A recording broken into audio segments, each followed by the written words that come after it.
Olá, sou o Barros Costa, arquiteto, ilustrador e urban sketcher, e hoje vou-vos falar sobre a minha rotina criativa aqui na cidade de Valência, onde vivo já há vários anos, e os espaços que me inspiram.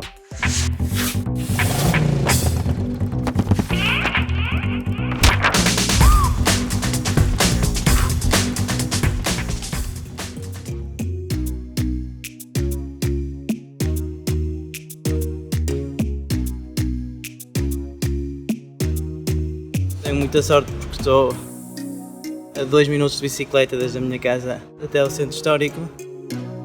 É uma das zonas que eu gosto de sonhar. Esta é uma das minhas praças favoritas.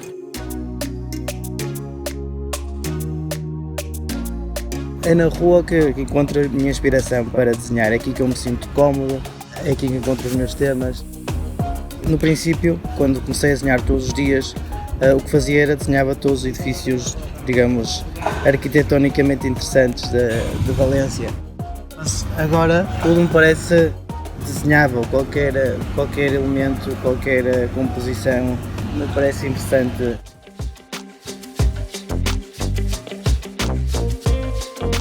Antes eu desenhava a preto e branco, mas quando vivia em Roma parecia-me quase um crime desenhar a preto e branco, então fui aprendendo com os urban sketchers de Roma.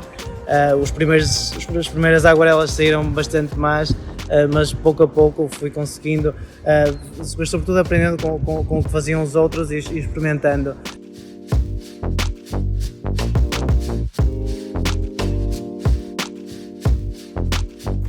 E trouxe-vos aqui ao meu terraço para verem, digamos, uma das minhas grandes fontes de inspiração. Um dos meus temas favoritos é desenhar desde os terraços dos edifícios.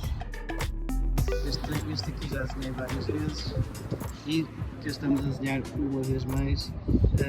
Poderia desenhar isto centenas de vezes ou milhares de vezes, talvez, não sei. Nunca me canso. Ou talvez desenho para ter esse prazer que sempre tenho quando estou a desenhar, esse prazer que te dá essa sensação de estar num tempo perdido, de me esquecer de tudo, de me esquecer que o tempo passa.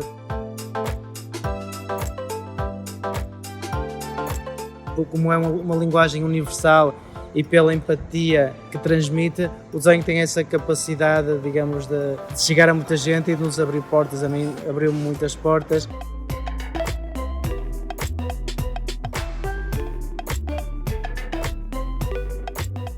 Obrigado por ver este vídeo, espero que tenhas gostado, pelo menos tanto como nós gostamos de fazê-lo.